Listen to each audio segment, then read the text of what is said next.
So, I bet you thought I forgot, but I did not. I just kind of forgot. Wait, well, no, I didn't really forget. I just didn't have a chance to quite film this video, but I do. And I'm going to go ahead and film it now. So as you can tell from the title, this is my answers to the Ask Me Anything. About, I hate to say it, about 5 months ago, I posted a video saying ask me anything. So anything you want to know, just go ahead and ask me and I will answer it for you. And I got a few questions, not a ton, but a few, but I still wanted to go ahead and answer those questions. And so yeah, that's what this video is. So if you want to know things, if you ask me a question, if you would ask me a question, yeah, if you'd asked me a question, then I have your answers. All right, so I'm going to go ahead and get started. I'm just going to read them in order.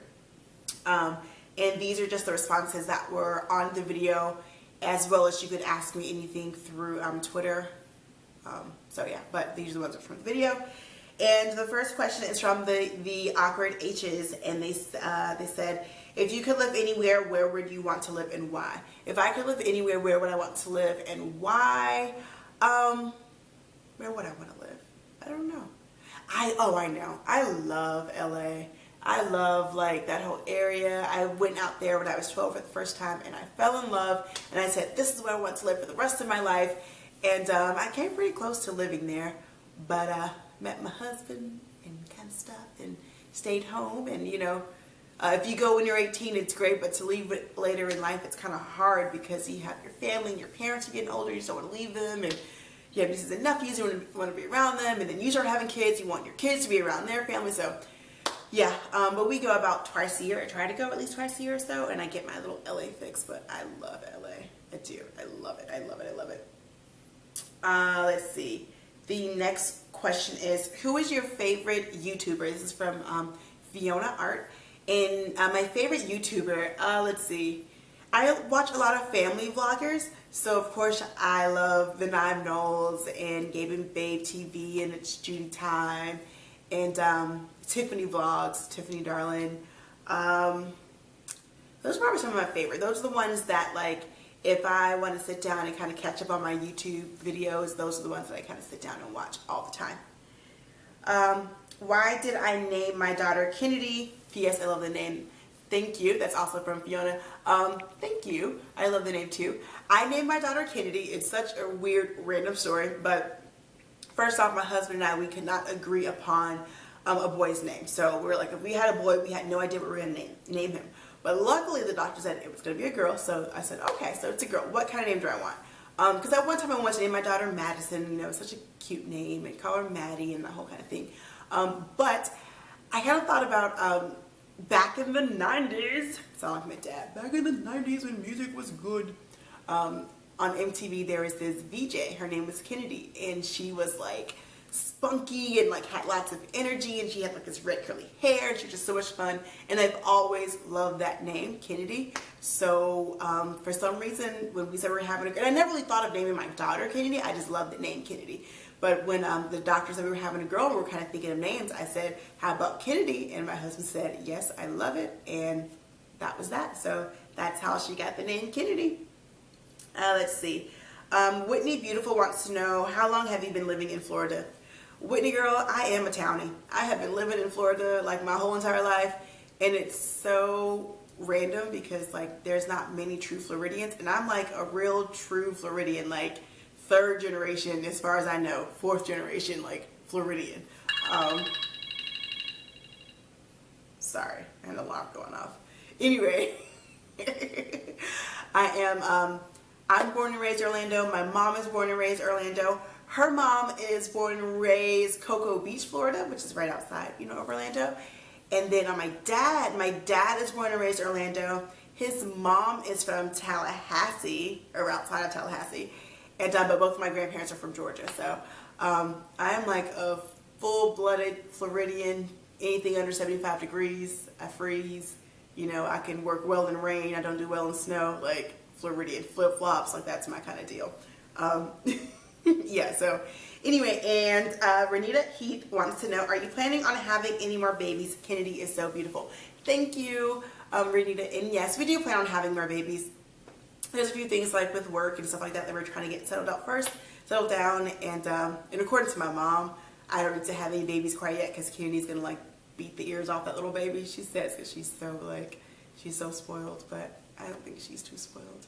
I think she'll be a good big sister. So yes, we do plan on having another baby, or well, let's just say I think I can handle one more pregnancy. So whether the good Lord gives me 2 in one pregnancy or just one, I think yes, I think we will at least have another baby.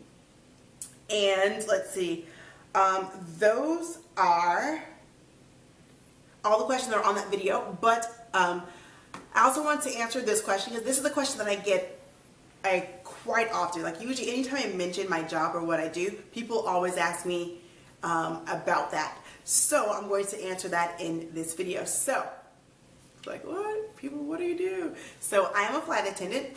I have been flying for almost 8 years. I've been a flight attendant for almost 8 years, and I love it. I love my job. It's an awesome job to have. It's a super easy job. There are some days that are hard, but for the most part, the job is easy and it's awesome, and I love it. It does have its downsides because sometimes your schedule is crazy and you work, 365 days a year, long hours.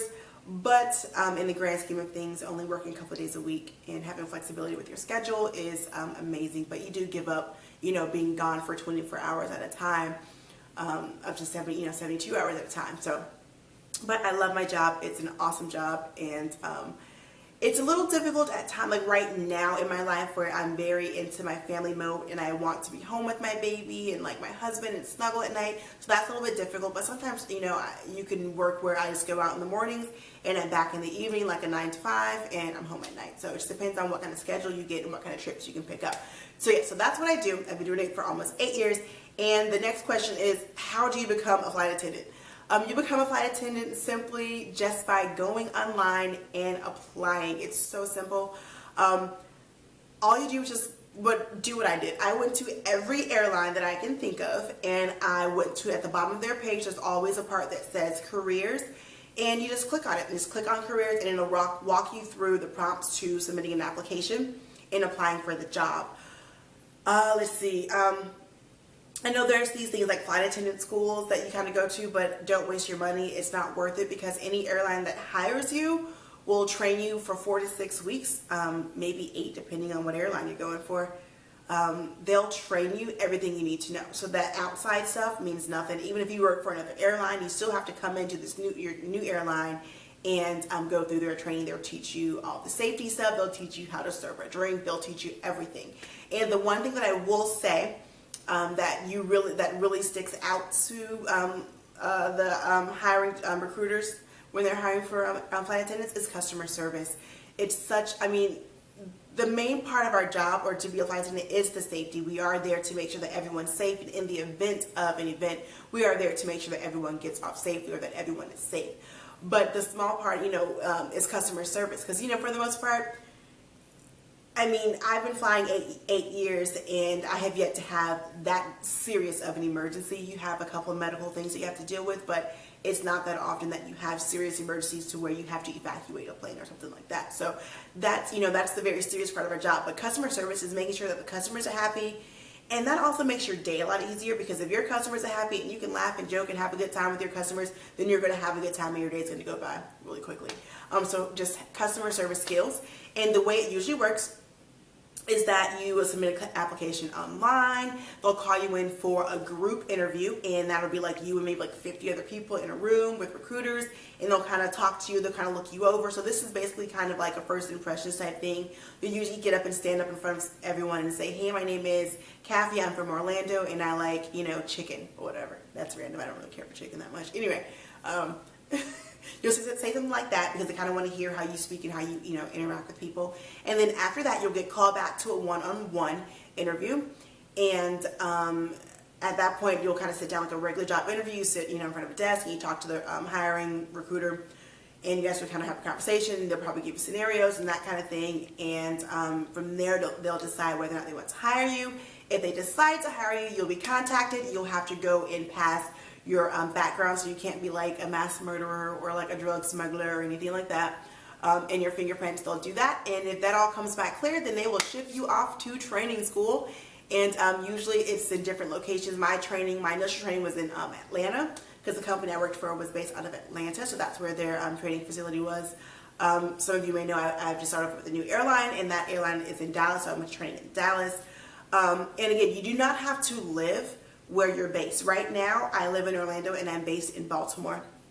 So I will go to work, you know, instead of driving to work, my 30-minute drive to work, I take a 2-hour flight to work. So you do not have to live where you're based out of. I don't want to make this whole video about flying, being a flight attendant, but that's that. Please let me know if you have any further questions. I will do another video, and I will do another ask and question and answer, ask me anything type video a lot sooner. It won't be 5 months later. I'm sorry, guys. Please forgive me. Please forgive me. So just go ahead and leave your comments down below if you want to ask me anything else, anything for me, Damian, anything. We'll go ahead and ask. We'll answer those for you, as well as you can use the hashtag AskFe on Twitter if you have anything to ask. And that's it. I hope you guys are having a fabulous day, and I'll talk with you guys later. Bye.